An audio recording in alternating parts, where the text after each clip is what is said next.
Hi friends, in the previous video we saw that the Gita quietly says, your adhikar, your inner legitimacy lies only in action.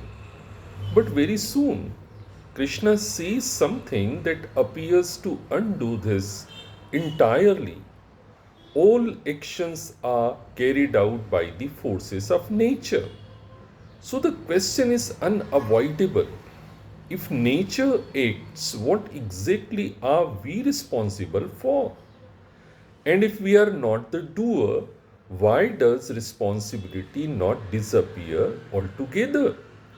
Now, why this feels like a contradiction?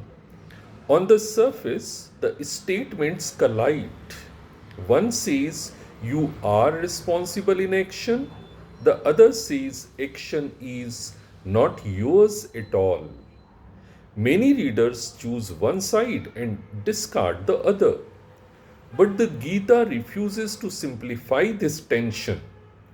It keeps both statements alive because they are speaking to different depths of human experience.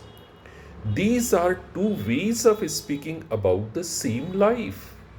The Gita never speaks from only one level. At the level of lived life, we decide, we hesitate, we choose, we act. Here, responsibility is unavoidable. Without it, ethics collapses.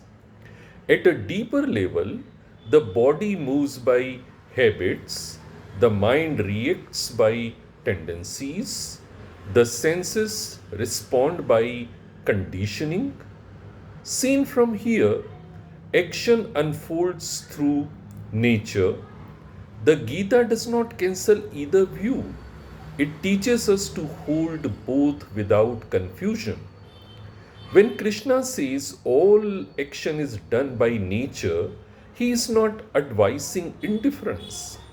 He is correcting a very specific error. The belief that I alone produce what happens. This belief inflates success and devastates failure. Or, to put it in simpler words, the belief that I alone produce what happens magnifies success and makes failure feel crushing. So, Krishna is not denying action, he is loosening ownership. Action continues, the claim over it dissolves. So, what does responsibility really mean here? Responsibility does not require total control, it requires awareness. We may not choose our impulses, our tendencies, our circumstances, but we can choose whether to indulge, whether to resist, whether to align with clarity. That capacity is adhikar. Nature supplies movement, consciousness supplies direction. That is the division the Gita is pointing toward. Now, why does the Gita reject escape? Some people hear nature does everything and conclude, then nothing is my problem. Krishna never allows this shortcut because even if we are not the author of impulses, we are responsible for how we relate to them.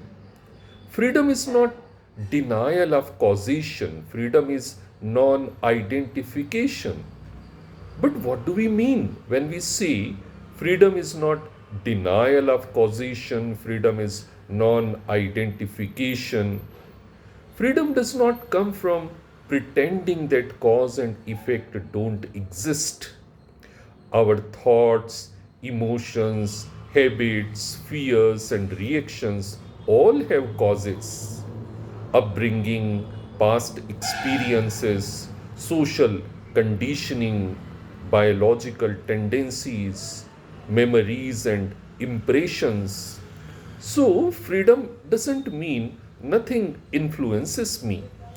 I act from nowhere. I am completely independent of my past. That would be unrealistic. We are part of a web of causation. The body has tendencies, the mind has patterns, emotions arise due to triggers. Freedom is not the absence of psychological or biological forces. Freedom is non identification. Here is the turning point. Even though thoughts, emotions, and impulses arise due to causes, freedom lies in not mistaking them for me or mine. Instead of I am angry, freedom sees anger is arising in the mind. I am a failure, freedom sees a painful thought about failure is appearing. I am anxious, freedom sees anxiety sensations are present. You are no longer fused with every mental movement. So there are thoughts, emotions, reactions, but also an observing awareness that is identical to them. Freedom is shifting identity from the content of experience to the awareness in which experience appears. In simple terms, causation still operates. Triggers happen, feelings arise, thoughts appear, but suffering reduces because you are no longer saying, "This is me." Instead, there is space. This is a movement in the mind, not my essential self. That space is freedom. So, to put it briefly, we are not free because nothing affects us. We are free when we stop believing we are everything that affects us. That is why responsibility remains even when ego is questioned. Gita teaches us a subtle practical balance. The Gita's position is quietly demanding. Act fully, do not withdraw, but inwardly recognize the forces at work are larger than me. This produces rare balance. Effort without tension, humility without helplessness, discipline without self hatred. So, what appears to be a contradiction is in truth growth. Seeing simultaneously that there is a space for free choice and also powerful forces shaping what we actually do. Thank you.